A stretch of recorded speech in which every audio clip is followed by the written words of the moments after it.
I was 23 years old when I realised that the people I thought would catch me were the same ones who had pushed me off the cliff. It's a strange thing, that moment of clarity. It doesn't come all at once like they show in movies. It comes in pieces, small fractures in the foundation you thought was solid, until one day you're standing in the rubble wondering how you didn't see it coming.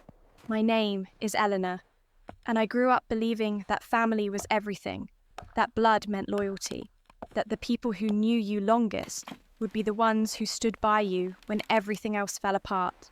My mother used to say it at every holiday dinner, every family gathering, every time we took those perfectly staged photos where everyone smiled like we actually liked each other. Family first. Always family first. I built my entire understanding of the world on that principle. We weren't rich, but we were comfortable. My father owned a small construction company that his father had started. My mother managed the office, kept the books, made sure everyone got paid on time. My older brother Marcus worked as a foreman. My younger sister Vanessa was still in college, studying business so she could eventually take over the administrative side. And then there was me, the middle child, the one who was supposed to fit somewhere in this family empire, but never quite found her place. I'd always been different from them, quieter, more careful with my words. I liked books and art and spending time alone. They were loud and social and always surrounded by people. They made decisions quickly, confidently, while I needed time to think things through. My father used to joke that I must have been switched at birth. Everyone would laugh, including me, because what else do you do when your own father suggests you don't quite belong? But I tried. God, I tried so hard to be what they wanted. I worked in the office with my mother after high school, learning the business, filing paperwork, answering phones. It was mind-numbing work, but I told myself it mattered, that I was contributing, that I was part of something bigger than myself. My mother would occasionally praise me for being organised, for catching errors she'd missed, for being reliable. Those small acknowledgements felt like water in a desert. I held on to them. I was 21 when I met Daniel. He came in to get a quote on a renovation project, and I was the one who handled his paperwork.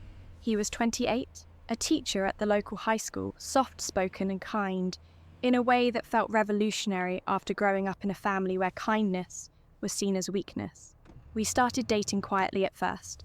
I didn't tell my family right away because I knew what they'd say, that he didn't make enough money, that teachers were barely a step above fast food workers in their estimation, that I could do better, which really meant I could do richer. But Daniel saw me, really saw me. He noticed when I was uncomfortable in social situations and would gently steer us away from crowds. He asked about my thoughts, my opinions, my dreams, and then actually listened to the answers. He encouraged me to take an art class I'd been eyeing for months. He made me feel like being quiet and thoughtful wasn't a flaw but a gift.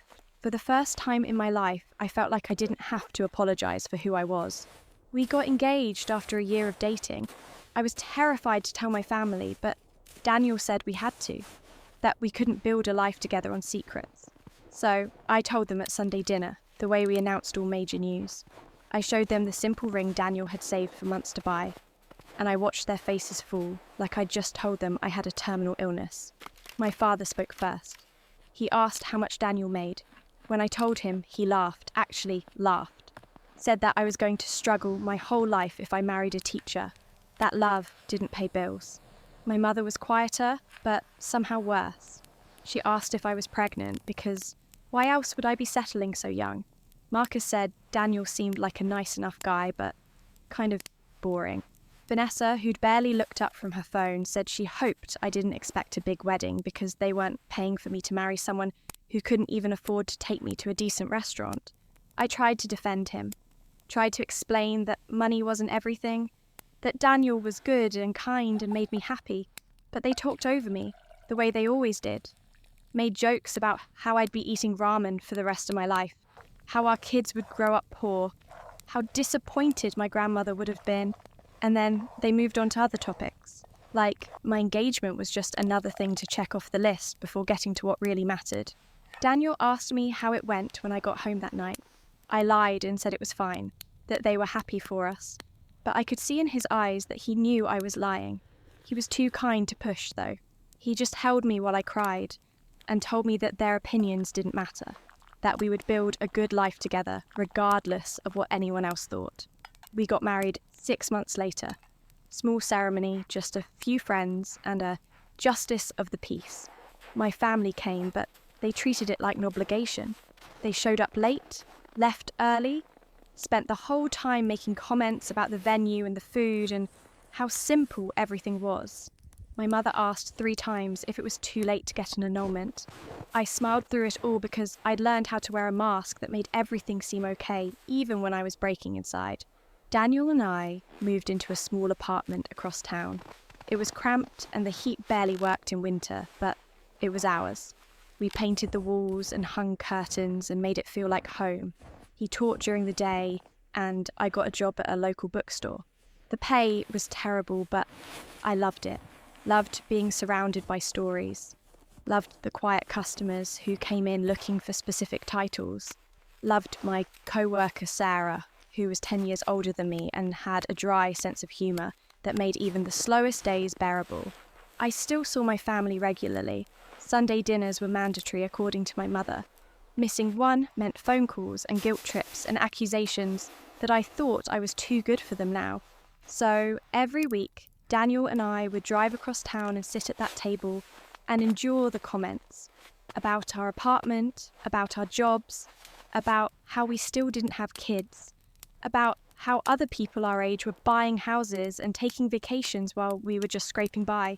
Daniel wanted me to stop going, said it wasn't healthy the way they treated me, but I couldn't, because underneath all the criticism and dismissal was this desperate hope that one day they'd see me, really see me, that I'd do something or say something or be something that would finally make them proud. That would finally make me enough. I was 23 when my father got sick. Cancer, aggressive, the kind that moves fast and doesn't give you time to prepare. He went from healthy to hospitalised in a matter of weeks. And suddenly, the family business that had been running smoothly for decades was in chaos. My mother couldn't handle the administrative work and the hospital visits. Marcus was good with the crews, but terrible with paperwork. Vanessa was still in school and falling apart under the stress. They needed help. Real help. And for the first time in my life, they asked me for it. I remember the phone call. My mother, her voice strained and tired in a way I'd never heard before. "Elena," she said, "we need you. We can't keep up with everything. Your father's medical bills alone are overwhelming, and the business is falling behind, and we just need someone who knows how things work. Can you come back? Just temporarily. Just until we get through this." I looked at Daniel when I hung up the phone. We'd been married less than a year. We were barely making rent.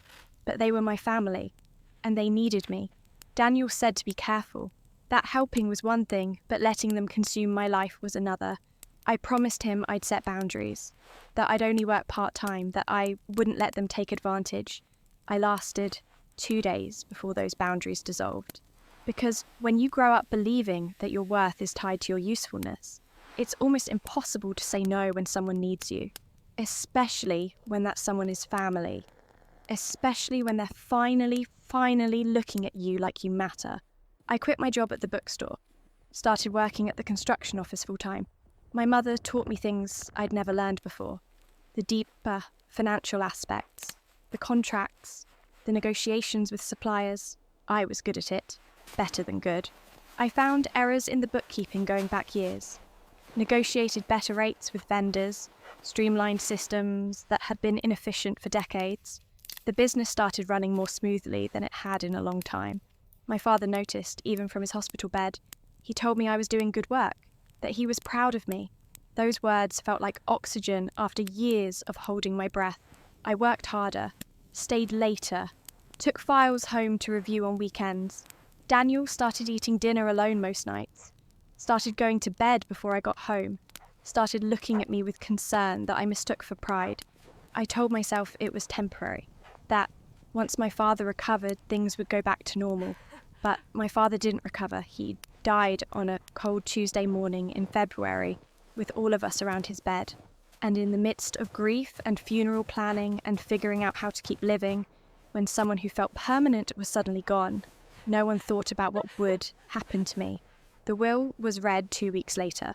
My father had updated it a year before his diagnosis, when he'd still believed he had decades left. He left the business to Marcus, the house to my mother, a trust fund for Vanessa's education, and, to me, his middle daughter, the one who had spent the last 6 months holding his business together. He left a small sum of money and a letter. The letter said he knew I'd never been fully invested in the construction business, that I'd always been more interested in books and art, that he wanted me to use the money to pursue my own dreams instead of feeling obligated to stay in the family business, that he loved me and was proud of the woman I'd become. It was meant to be kind, I think. But all I could hear was that even in death, even after I'd sacrificed everything to help, he still saw me as someone who didn't quite fit, someone who belonged somewhere else, someone who wasn't really part of what they were building. The money was $15,000, enough to feel significant, but not enough to change anything, not enough for a down payment on a house, not enough to pay off student loans. Just enough to make it clear where I ranked in the hierarchy of my father's love. I didn't cry when they read the will. I sat there in the lawyer's office with my whole family and nodded like this made perfect sense, like I hadn't just spent 6 months working 70-hour weeks to keep the business running, like I hadn't given up my own job and my own life and my own marriage to be there for them. Marcus became CEO immediately. He asked me to stay on, said he needed me to keep things running smoothly. My mother agreed, said I was the only one who really understood the financial systems. Vanessa, who'd been mostly absent during our father's illness, said it just made sense for me to continue since I was already there. They didn't offer me a raise, didn't offer me a title change, didn't offer me any kind of ownership stake, just asked me to keep doing what I'd been doing. But now, for Marcus instead of our father. And I said yes, because I still believed that if I just worked hard enough, sacrificed enough, gave enough, they would eventually see my value. They would eventually treat me like I was essential instead of convenient. Daniel and I had our first real fight that night.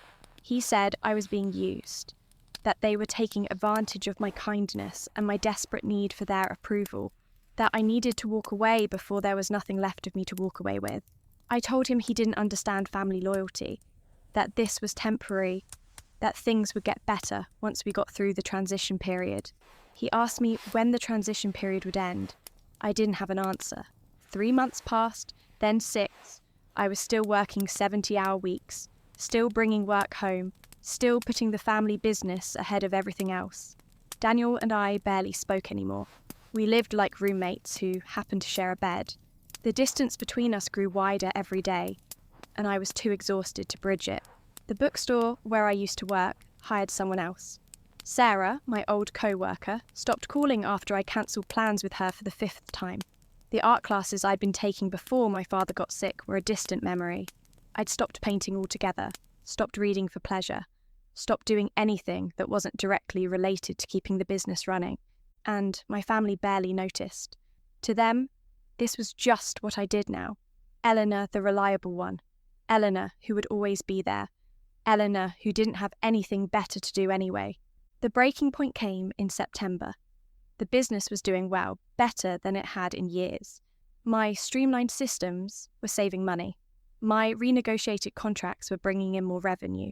Marcus was getting praised by everyone for turning things around so quickly after our father's death. My mother was telling everyone how proud she was of her son for stepping up. Vanessa was posting on social media about our family's legacy and how strong we were. And I was sitting in the office at 9 o'clock on a Friday night, finishing payroll, when Marcus walked in with a woman I didn't recognise. He introduced her as Jennifer, his new assistant, said he'd hired her to help with administrative work, that I'd been working too hard and he wanted to lighten my load. I should have been relieved, should have seen it as a kindness, but something in the way he said it, something in the way he wouldn't meet my eyes, made my stomach drop. I asked what specifically Jennifer would be doing. He said she'd be handling a lot of the day-to-day operations. taking over some of my responsibilities, learning the systems I'd built. I asked if my role was changing. He said not exactly, just evolving. I asked if I was getting a raise since I'd essentially been doing the work of 3 people for the past 9 months. He looked uncomfortable, said things were tight financially, that we needed to be smart about expenses, that maybe we could revisit it in 6 months. The woman he'd hired was making more than I was. I found out later from the payroll I was still processing. She had less experience, fewer qualifications, and no knowledge of the business. But she was Marcus's friend's daughter, and she needed a job. And of course, family helps family. Except I was family too, and no one was helping me. I went home that night and sat in the dark of our apartment until Daniel got home from his evening class. When he turned on the light and saw my face, he knew something had changed. He sat down next to me and waited. And for the first time in months, I told him everything. Not just what had happened that day, but all of it. How invisible I felt. How used. How I'd given up everything and got nothing in return, except the privilege of giving up more. He held me while I cried. And then he said something I'll never forget. He said, "Elena, you keep waiting for them to see your value. But what if they already see it and they just don't care? What if to them, your value is that you'll keep sacrificing yourself no matter how badly they treat you?" The words hit like a physical blow because I knew they were true. I'd known for a long time, maybe always, but I'd been too afraid to admit it. Admitting it meant letting go of the hope that had sustained me through years of dismissal and criticism. Admitting it meant accepting that the people I loved most in the world saw me as a resource to be used, rather than a person to be cherished. I didn't go to work the next Monday. I called in sick, which I'd never done before.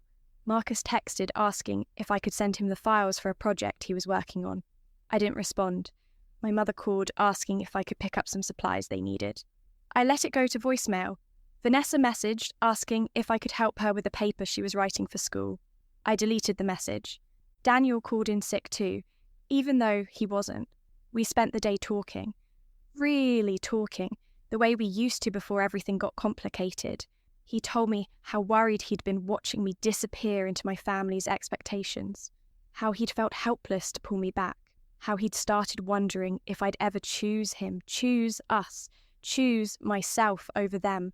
I told him I was scared that if I stopped being useful to my family, I'd stop mattering to them entirely. He asked if I mattered to them now. I couldn't answer. We made a plan that day. A real plan, not the vague boundaries I'd promised before. I would give my notice at the construction company. 2 weeks, professional, clean. I would help transition my responsibilities to Jennifer and whoever else they hired. And then I would walk away, find a new job, rebuild the life I'd abandoned, focus on my marriage, figure out who Elena was when she wasn't performing for an audience that would never applaud. I typed the resignation letter that night, read it a dozen times, made Daniel read it to make sure it was professional and clear, and didn't leave room for them to guilt me into staying. Then I saved it and tried to sleep, knowing that everything was about to change. I arrived at the office early Tuesday morning. Marcus was already there, which was unusual. He looked tired. I asked if everything was okay. He said Jennifer had quit over the weekend, that she'd realised the job wasn't what she thought it would be, that he needed me to take back all the responsibilities he'd transferred to her. He said it like it was a given, like, of course I would do it, like I had no other options or obligations or reasons to say no. And I realised in that moment that this would never end, that if I stayed, I would be doing this same dance forever, giving more, getting less, hoping for appreciation that would never come.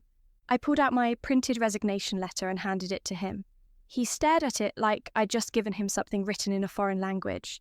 He asked what this was. I told him. He laughed. Actually laughed. Just like my father had when I told him about Daniel. He said I couldn't be serious. That the business needed me. That family doesn't just quit. I said I wasn't quitting family.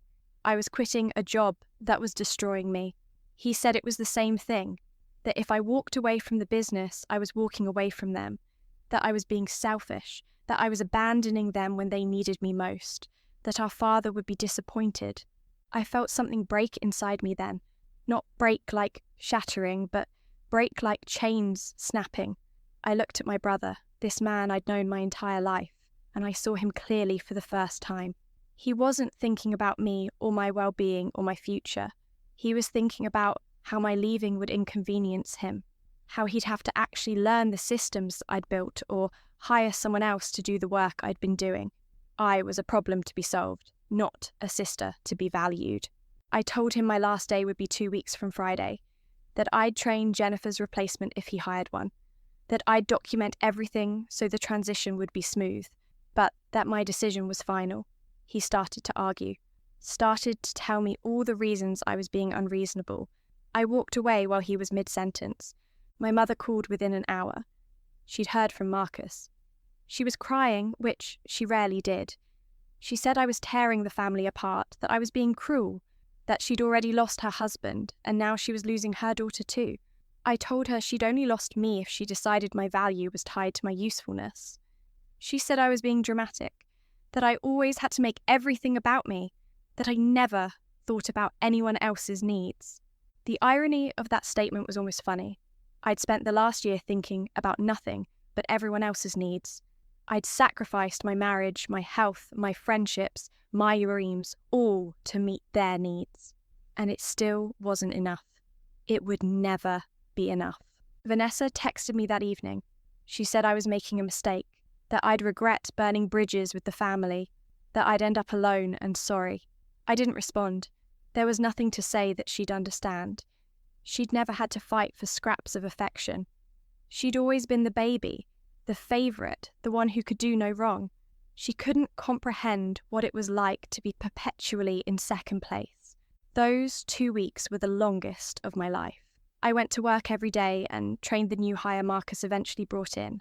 I documented processes, I organised files, I answered questions with patience I didn't feel, and I endured the cold silence from my family.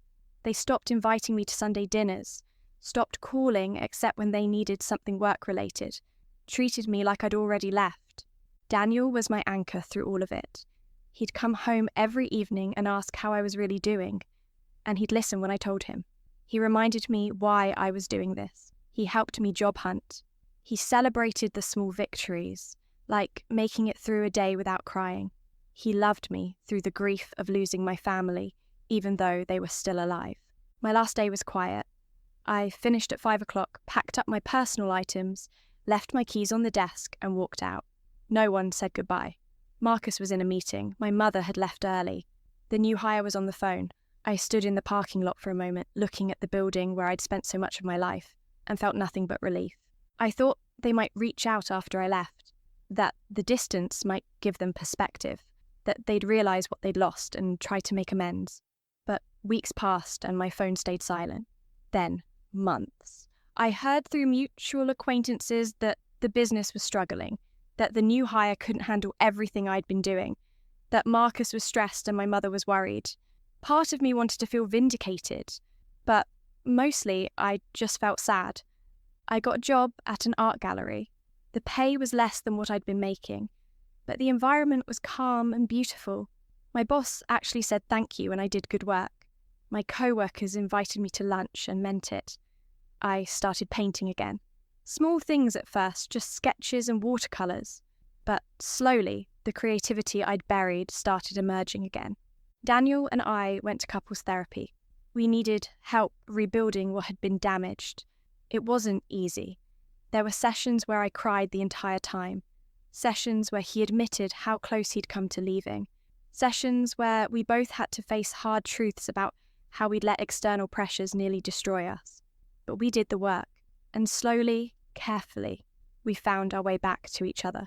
I made new friends, real friends, who liked me for who I was, rather than what I could do for them.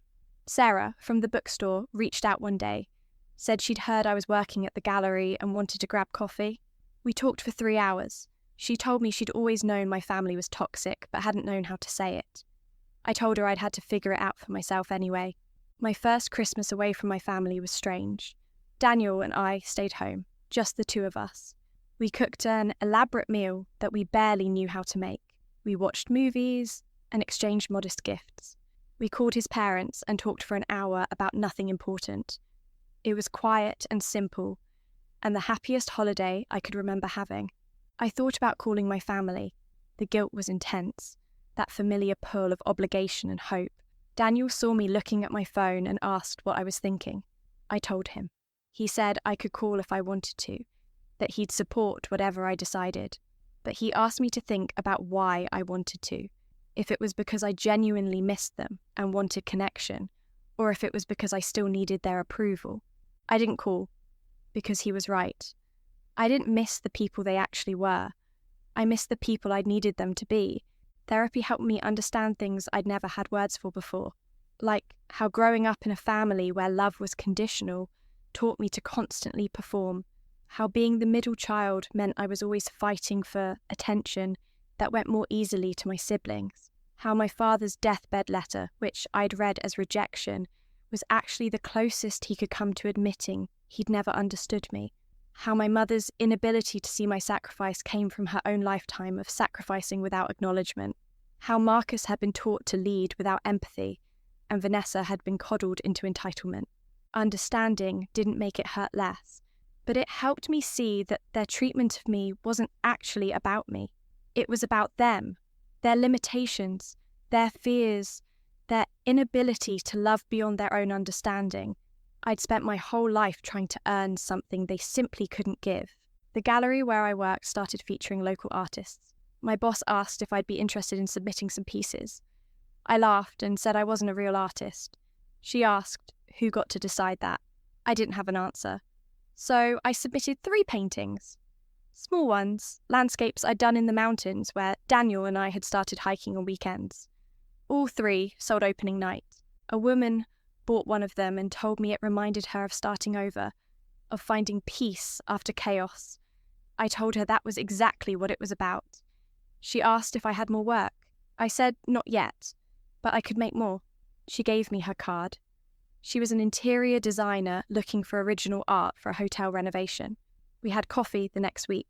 She commissioned 12 pieces, more money than I'd made in months at my old job, for doing something I loved. I kept waiting for it to feel wrong, kept waiting for the guilt to overwhelm me, for the sense that I was betraying my family by thriving without them. But it never came. Instead, I felt lighter every day, like I'd been carrying a weight for so long that I'd forgotten what it felt like to stand up straight.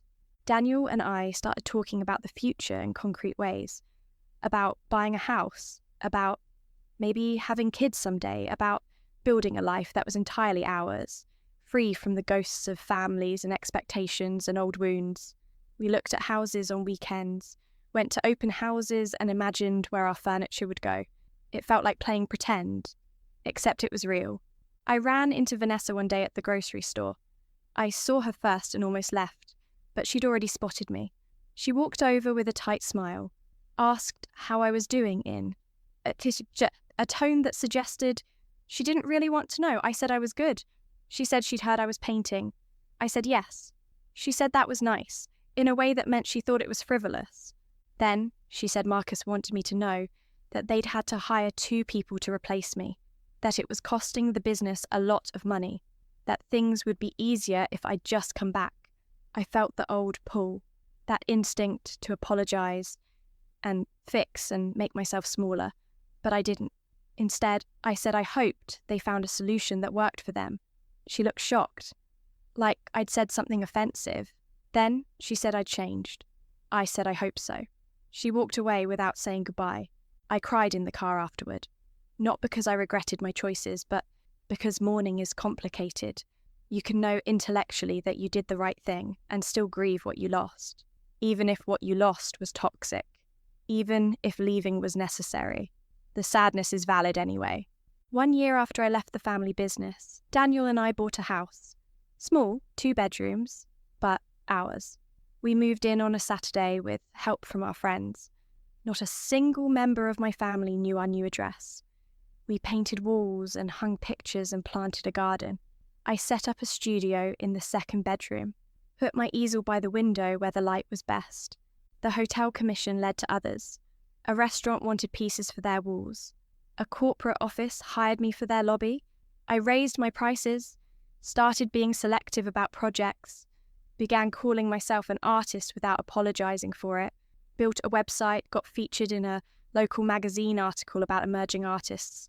My mother's sister, my aunt, saw the article and called me. We'd always been close when I was younger. She said she was proud of me, that she'd wanted to reach out sooner, but didn't know if I'd want to hear from the family. I told her she wasn't the problem. She said she knew that she'd watched what happened and wished she'd spoken up. We had lunch the next week. She told me my mother regretted how things ended but was too proud to admit it, that Marcus was struggling with the business, that Vanessa had asked about me multiple times but was too stubborn to call. I felt sympathy, but not enough to rebuild bridges they'd burned. My aunt asked if I'd consider coming to Thanksgiving, said it would mean a lot to everyone. I told her I'd think about it. Daniel said it was my choice, that he'd support whatever I decided. I spent weeks wrestling with it, making lists of pros and cons, imagining how it would feel to sit at that table again, what they might say, what I might feel. In the end, I declined, not out of anger or spite, but because I wasn't ready. Maybe I'd never be ready, and that was okay. I'd spent my whole life prioritising their comfort over my own well-being. Choosing myself for once, even if it disappointed them, felt revolutionary. Daniel and I had our own Thanksgiving, invited Sarah and her husband, my boss from the gallery, a couple we'd met at our therapy group. We cooked too much food and played board games and laughed until our sides hurt. It was chaotic and imperfect and nothing like the rigid, formal dinners I'd grown up with. It was better. Winter came, and with it, an unexpected email. From Marcus, subject line, "I'm sorry." I stared at it for an hour before opening it. The message was short. He said he'd been thinking a lot about the past year, that the business struggles had forced him to see how much I'd been carrying, that he understood now why I left, that he was sorry for taking me for granted, that he hoped someday I'd be willing to talk. I showed it to Daniel. He asked how I felt. I said I didn't know. It was what I'd wanted to hear for so long, but I'd stopped needing to hear it. The validation I'd been seeking from them, I'd found in myself. The apology felt almost beside the point. I wrote back 2 days later, kept it brief, said I appreciated him reaching out, that I was doing well, that I hoped the business figured things out, that I needed more time before I was ready for anything beyond email. He responded immediately, said he understood, said he'd wait, said he loved me. I read those last 3 words and felt sad more than anything. Love without respect, without consideration, without effort, isn't really love at all. I started teaching art classes on weekends at a community centre. Beginners, mostly older adults who'd always wanted to paint but never had the time. I loved watching them discover their own creativity, loved encouraging them the way I wished someone had encouraged me. One woman in particular, named Grace, reminded me of myself. Tentative at first, apologising for every brush stroke, convinced she had no talent. By the end of 8 weeks, she'd completed 3 paintings and signed up for the next session. She told me once that her family thought art was a waste of time, that she was too old to start something new, that she should focus on being a grandmother and stop being selfish. I told her that living for other people's approval was the loneliest way to exist, that she deserved to do things that brought her joy. She cried. Then she painted. Then she brought her daughter to the next class and they painted side by side. Watching their relationship heal through shared creativity felt like witnessing a miracle. I realised I was doing the work I'd always been meant to do, not managing spreadsheets and payroll for a construction company, but helping people find parts of themselves they'd forgotten or never knew existed. The satisfaction was different than what I'd felt working for my family. That had been about proving my worth. This was about living my purpose. 2 years after leaving the family business, I got a call from my mother. I almost didn't answer. We'd exchanged a few emails since Marcus's apology, polite updates with no real depth, but something made me pick up. She sounded small on the phone, uncertain in a way I'd never heard from her.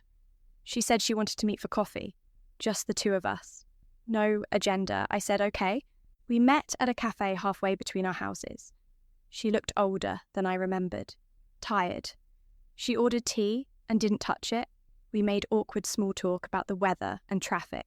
Then she said what she'd come to say, that she'd been in therapy, that her therapist had helped her see patterns she'd never recognised, that she treated me the way her own mother had treated her, the middle daughter who was never quite right, and she'd never questioned if that was okay, that she was sorry, that she understood if I couldn't forgive her, but she needed me to know. She saw it now. I didn't cry. I'd done all my crying about this already.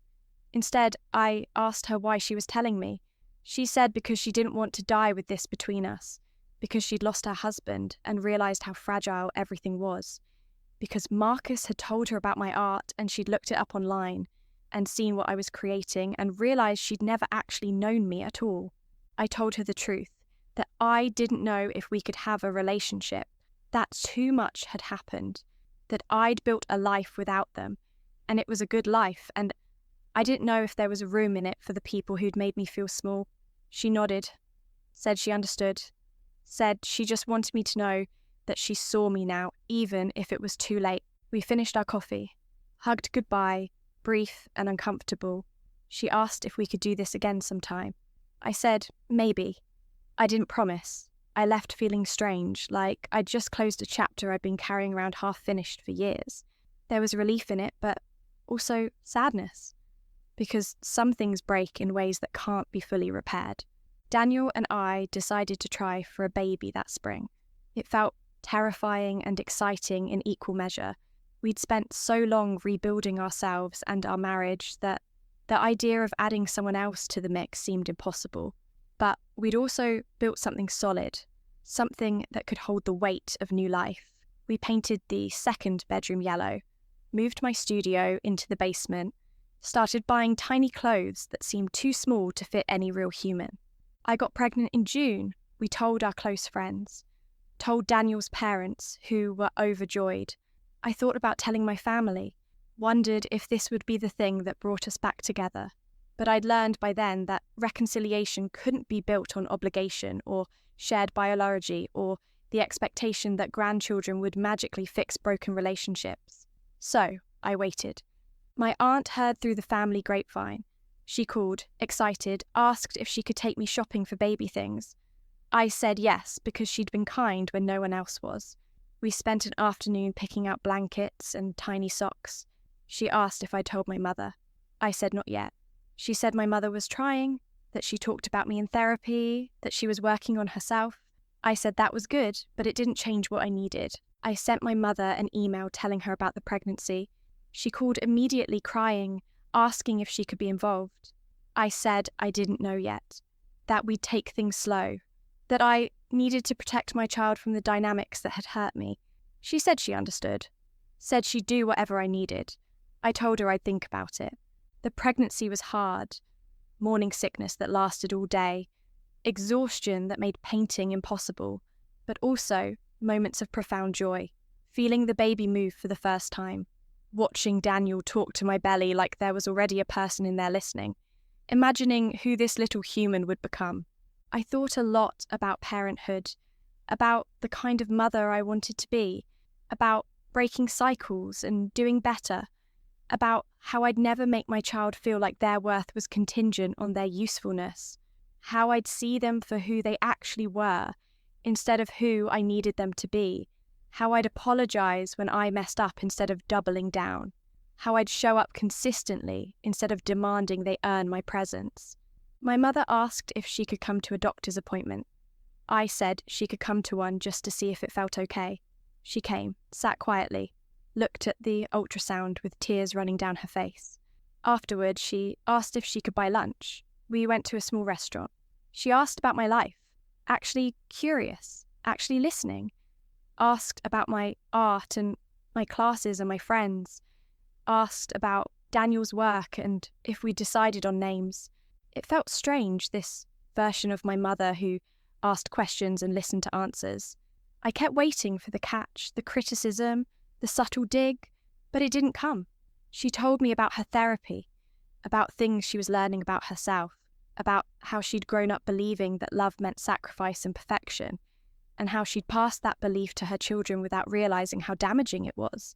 She said she was trying to unlearn it, but it was hard. I appreciated the effort, but I also knew that one good lunch didn't erase decades of pain. That change was a process, not an event, that I needed to see consistency before I could trust this new version of her. I told her that. She said she understood, said she'd keep showing up and let me set the pace. I said, okay. My daughter was born in February during a snowstorm. 8 pounds, healthy, perfect. We named her Sophia. She had Daniel's eyes and my mother's nose and her own fierce little personality from the moment she entered the world. Holding her for the first time felt like understanding the universe.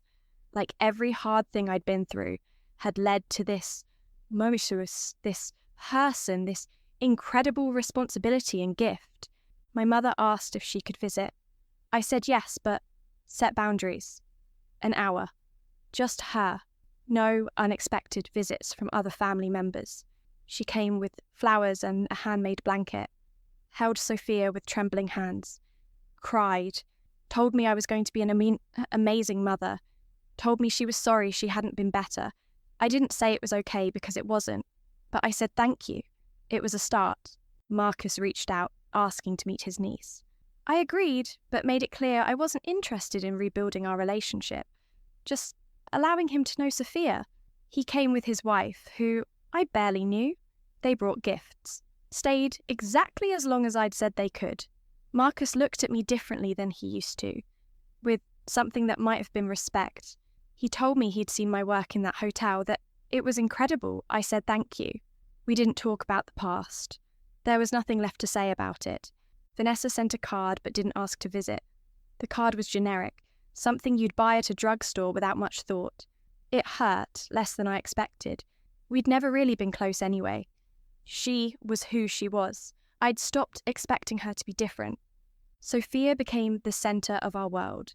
Daniel and I took turns with night feedings, figured out how to function on no sleep, marvelled at every tiny thing she did.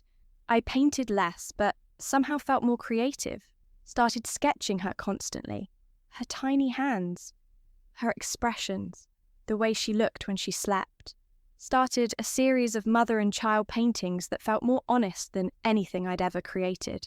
My mother started visiting regularly, once a month at first, then twice. She'd hold Sophia and tell her stories, help with laundry, bring groceries, never overstep, never criticise. The consistency started to matter, started to feel like maybe something could be rebuilt, even if it wouldn't look like what we'd had before. One afternoon, while Sophia napped, my mother asked if I'd ever forgive her. I told her I was trying, but forgiveness wasn't a switch I could flip, that I'd spent so many years being hurt by her that healing took time. She said she understood. Then she said something I'll never forget. She said she was proud of me, not for anything specific, just proud of who I'd become, proud that I'd had the strength to walk away when staying would have destroyed me, proud that I was building a life on my own terms. I cried then, because those were the words I'd needed my whole life, and they mattered even though they came late, even though they couldn't fix everything that was broken. They still mattered. I realised something that day, that I'd stopped waiting for them to validate me. I'd found validation in myself, in my work, in my marriage, in my child. But that didn't mean their words were meaningless. It just meant they weren't everything anymore. They were a part of the complex mess of family and love and history and pain. Not the whole story, just one thread in a much larger tapestry. Sophia is 2 now. She's smart and stubborn and full of joy.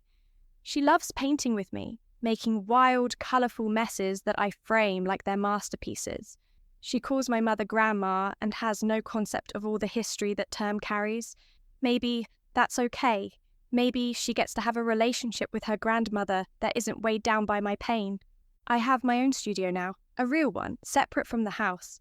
I teach classes there and work on commissions and create art just for myself.